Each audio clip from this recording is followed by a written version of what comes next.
Today, we are diving deep into the mind of that person who's often quiet in a group. And we're going to completely reframe that silence, not as some kind of weakness, but as what it really is, a hidden superpower. All right, first things first. We have to tackle this huge misconception. It's a label that gets slapped onto quiet people all the time, and I'm willing to bet many of you know exactly what I'm talking about. You know the scene, right? The conversation's buzzing all around you, you're just taking it all in, and then someone points at you and says, "Why are you so shy?" It's so frustrating because it completely misses the incredibly complex stuff that's actually happening inside your head. And this really gets to the heart of it. People might see shy, boring, or disengaged, but the reality? It's the complete opposite. Your mind isn't blank, it's active. You're not bored, you're incredibly observant. And you're not checked out. You are deeply processing everything that's going on. So if it's not shyness, what is it? What is actually going on? Well, this isn't just some personality quirk. It's a seriously powerful cognitive skill, and it has a name: active observation. This right here is the crucial point: active observation. See, it's not a passive thing at all. It's a demanding mental skill.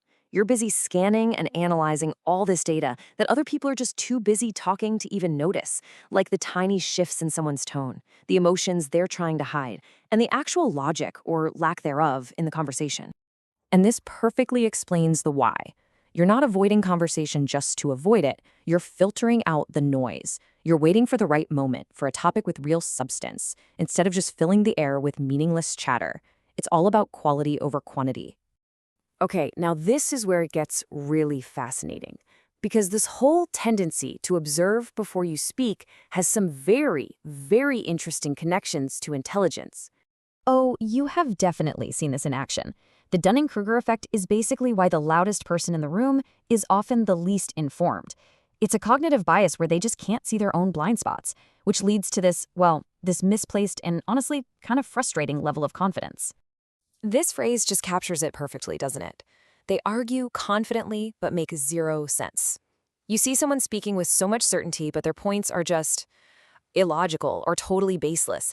As an active observer, you spot that disconnect immediately. So the difference couldn't be clearer. On one side, you've got uninformed confidence, more talking, overestimating what they know. And on the other side, informed observation, less talking, more observing, and always looking for real depth. It's just a fundamentally more intelligent way to handle things.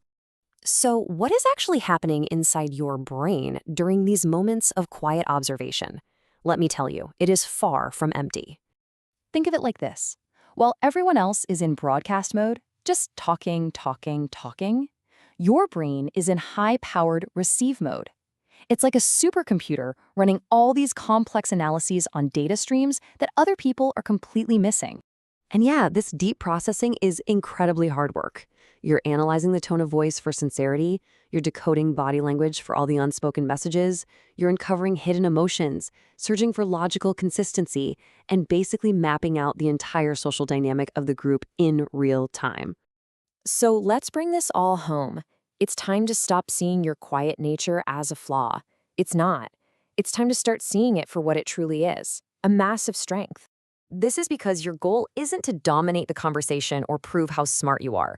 You don't need that external validation that comes from being the loudest person in the room. Your confidence is internal, it's solid. You know, there's a scientific term for this strength: cognitive reflection. It's the hallmark of a disciplined mind.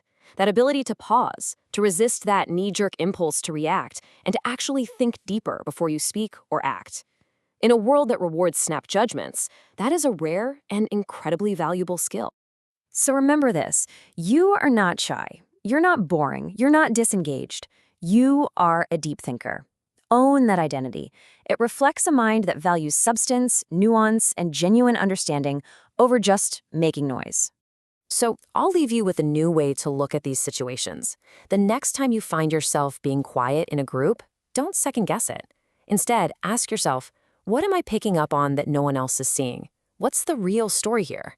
Reframe that quiet moment as an opportunity for discovery. What you find might just blow you away.